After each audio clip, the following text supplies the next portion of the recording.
Λοιπόν, δεν θέλετε να φύγει ο παλιός χρόνος? Αχα. Και έτσι θα τον σταματήσουμε.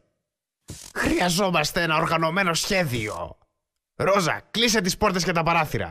Ντόκο, εσύ φύλλα τσίγες. Τσίκο, έχε το νου σου στην είσοδο και εγώ έχω μια ιδιαίτερα δημιουργική μέθοδο για να κρατάω όλες τις καλές στιγμές και να μην τις αφήνω να φεύγουν.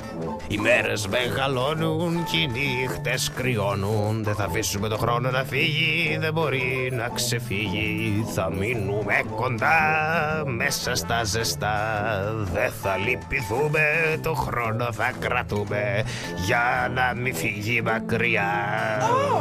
Για να μην φύγει μακριά.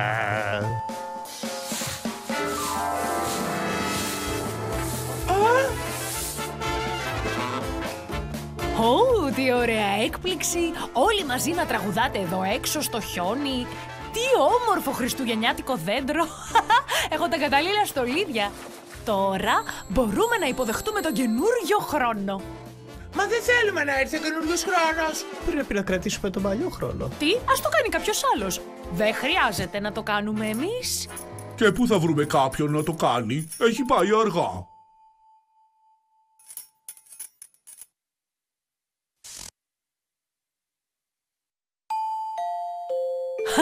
Θα φτιάξουμε έναν χιονάνθρωπο. Εξαιρετική ιδέα. Αυτά που έχουμε να κάνουμε θα βάλουμε στην άκρη. Θα φτιάξουμε χιονάνθρωπο χωρίς να φύγει δάκρυ. Και όσα είπαμε πως θα κάνουμε τώρα θα ξεχάσουμε. Γι' αυτό είναι ο καινούριος χρόνος. Μα πού πήγε ο παλιός? Πού πήγε ο παλιός? Πού πήγε ο παλιός? Πού πήγε ο παλιός? Πού πήγε ο παλιός? Ναι. Λοιπόν, τελείωσες? Τέλειωσα!